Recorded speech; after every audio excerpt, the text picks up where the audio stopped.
If you're thinking about buying or selling a property in South Yorkshire, here are the key changes you need to know as we begin August 2026.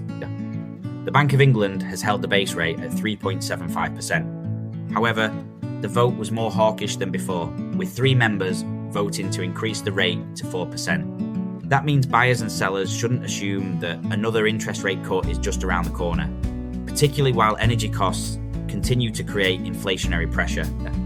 The next Bank of England decision is due on the 17th of September.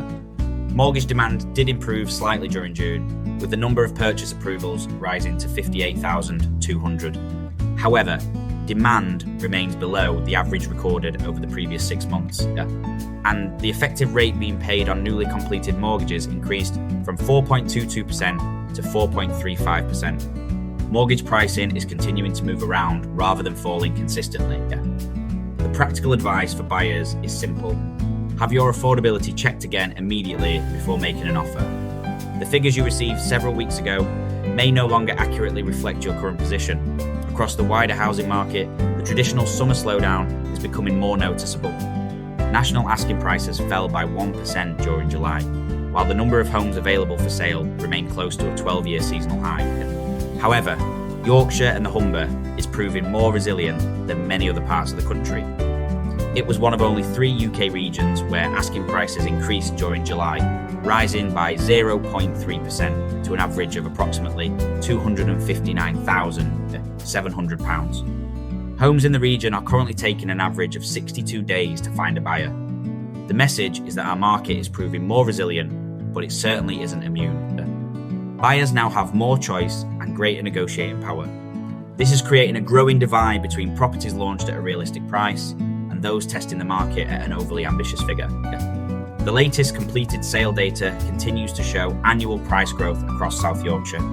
Average property prices increased by 2.9% in Rotherham, 3.8% in Barnsley, 4.1% in Doncaster, and 3.5% in Sheffield. Semi-detached homes were particularly resilient, recording annual growth of between 3.5% and 4.7% across the 4 areas. This is encouraging news for our local family home market, but these figures relate to sales completed in May. They show us the direction of travel, but they shouldn't be used as a live valuation for an individual property today. So, what does all of this mean if you're selling? South Yorkshire is holding up better than many more expensive parts of the country, but buyers are rewarding accurate pricing rather than ambitious testing. Your property needs to enter the market within the correct Rightmove search bracket, with strong presentation and a clear launch strategy. If it hasn't generated meaningful inquiries within its first 10 to 14 days, the marketing and pricing should be reviewed quickly. Nearly 3/4 of properties sold nationally during 2026 have done so without requiring a price reduction. That shows why getting the launch price right is usually far more effective than starting too high and reducing later.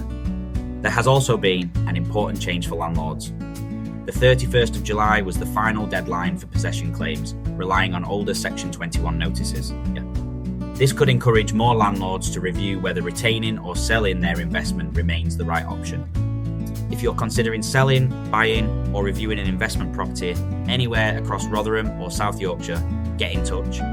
I'm Darryl Horsfall, your local personal estate agent, and I'll be happy to give you honest, practical advice based on your individual circumstances.